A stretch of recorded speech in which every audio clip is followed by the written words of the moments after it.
All right, let's go ahead and talk about the fact that Lil Nas X album is way better than Drake's or Kanye's. Lil Nas X is known for shenanigans, and I think the shenanigans are kind of like disparaging what people think about his music. And let's be honest, yeah, dude is with the shenanigans, right?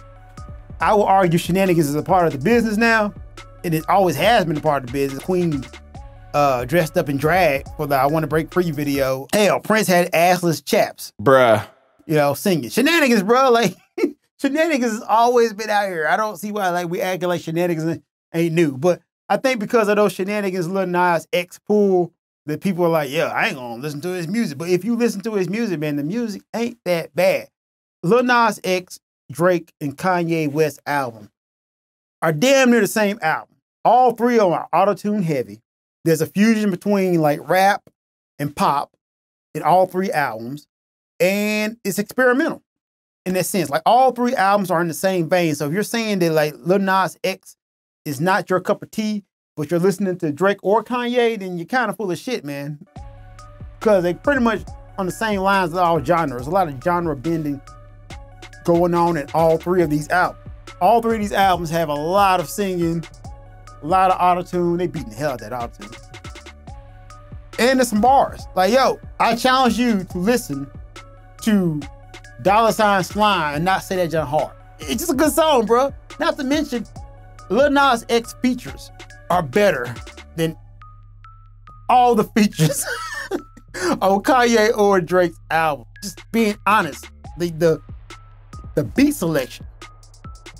The beat selection for Lil Nas X album is just impeccable, bro. Like, there's some damn good songs. The tracks hit hard. There's slappers on this junk. Matter of fact, I'm gonna do this right now. I'm just gonna look at his album. Cause there are some legit like bangity bang bang slappers. Facts. On this album. Montero, the first one, Call Me By Your Name, not a slapper, man. It's not. Dead Right Now, kind of a slapper. Industry Baby, kind of a slapper. That's What I Want, not really. The Art of Realization, man, so Scoop, slapper. One of Me with Elton John, not a bad song, not a slapper though. Lost in the Citadel, man, $Slime, slapper. That's already like 4 slappers, like 4 or 5 slappers right there, bro. Like, in any album, you got 4 slappers, it's a good album. 4 slappers, dog. 4 slappers. Now, a lot of the criticism I hear about this album has really nothing to do with the music. Like, again, it's the shenanigans. People saw a dude trolling everybody with the pregnant picture. Bruh. People just lost their mind. And look, man, I feel like Lil Nas X is trolling the hell out of y'all, and y'all keep falling for it. I think dude is just doing stuff to stay relevant, but the music kind of backs up what he's doing, so it's kind of okay. It's like dude is on a publicity run, man. He's doing a Tekashi 6ix9ine, but better.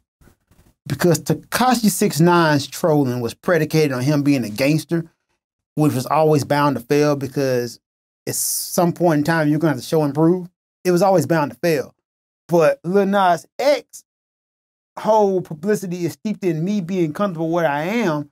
And it's always gonna play well because like, you're not gonna outbeat dude if you got a problem with him because of his sexuality. You're not. You're just not gonna beat that dude because dude is already out here like, yo, they're gonna hate me because of my sexuality. And by you downplaying that or like leaning into that, you're just proving him right, which is gonna generally elevate the man more. Like I tell people, if y'all just shut the hell up, a lot of people fade away. They would. And not saying that's the case with Lil Nas X, but if y'all did shut the hell up, then he would have to stand on his music, not like the martyrism that y'all doing. Y'all making dude a martyr. So, did I say that? Martyr? Martyr. Y'all know what I'm talking about. You're crucifying the man. You're making him that you don't talk about. I said that wrong, but anyway. My point being, if y'all didn't do that and make the shenanigans such a big deal, the dude had to stand on his music, which I'm not gonna lie, he can actually stand on his music. And once again, shenanigans ain't new. Y'all remember when Young Thug came out with the wedding dress? Bruh. Those are shenanigans. Man, Flip Wilson and Martin Lawrence basically made their comedy career dressing up in like women. Bruh. Shenanigans. Like, yo, man, shenanigans are part of the game, bro. I don't know anybody out here who didn't make it with a few shenanigans, man. I don't know, man. This maybe off the subject a little bit, but I do feel like most of the knock against Lil Nas X is because he's gay. Facts. And I'm just like, bro, that can't be like the measuring stick. I must say, man, Lil Nas X clapback game is pretty damn strong because every time people shoot, you're corrupting the kids. And I kind of get mad at this, man, the corrupting the kids argument, dog. That was us, like my generation. Facts. The elder millennials, the Oregon Trail millennials, yeah, we corrupted the generation. Like, yo, I grew up off 2 Live Crew, which was before me. Super misogynistic, women popping their booty all over there on the stage. And shout out to Uncle Luke, who actually went to the Supreme Court and won that, who opened up the door for a lot of us to have our freedoms, freedom of expression, right? That same freedom of expression that Uncle Luke fought for has to extend to Lil Nas X. So we can't, on one hand, be like, yo, us older people, like, yeah, man, we was expressing ourselves and talking about our generation, and then look at Lil Nas X and be like, ooh, that shit's sick. Because that's basically what it all boils down to. A lot of y'all problem with it is, ooh, that shit's gross. It makes me uncomfortable. And look, man, I ain't gonna lie, your comfort level ain't got shit to do with, like, anybody. You being uncomfortable is just you being uncomfortable, right? If you ain't breaking no laws, like, there is something called decency, but in this case, all you gotta do is just turn off the channel or not watch it. That's all literally you have to do in this case. So if you feel uncomfortable, just don't watch it, which is totally your right. I always preach this, man. Tolerance and acceptance are two different things, right? Tolerate something doesn't mean you have to roll with it. But I feel like if you a racist ass white dude, you should be able to tolerate me living next door to you without you like going out the way, doing some malicious shit to get me out your neighborhood, you know, doing some racist ass shit. You should be able to tolerate that. I ain't saying you got to accept me, but you got to tolerate me. And that's the same thing I feel like with a lot of people in gay culture. You know, you ain't gotta like it, but you gotta tolerate it. And just to be honest with you, I think that comes from a lack of y'all having gay friends, man. Facts. I got a bunch of gay friends and sexuality doesn't really pop up. What do you think me and my gay friends talking about? Like, I ain't never had like a gay dude friend. Every time I talk to him, man, I just if that person is doing that, man, that's just a person who needs to get like professional help for sex addiction or something. Like that ain't natural. Like sexuality doesn't even come up with my gay friends, man. We don't talk about that, man. Like being in the acting business, dancing business, damn near any creative medium, the fashion industry, like, yo, gay people are that. Matter of fact, I don't know why I'm saying those industries. Gay people are everywhere, bro. 9 out of 10, you know somebody gay. Facts. Like 9 out of 10, you do. Like gay people ain't nothing new. They've been around for the beginning of the world, but for some reason, man, we lean into Lil Nas X and saying he's corrupting the kids. Like, once again, Uncle Luke having dancers popping their ass didn't do that. 3 6 Mafia talking about sipping on scissor and doing blow didn't corrupt the kids. Like all the blaxploitation films, the Mac, Truck Turner, all those were basically the heroes were pimps, didn't corrupt the youth. Like, yo, bro, do you get what I'm saying, man? Like, if we using the kids as an excuse, then let's look at everything.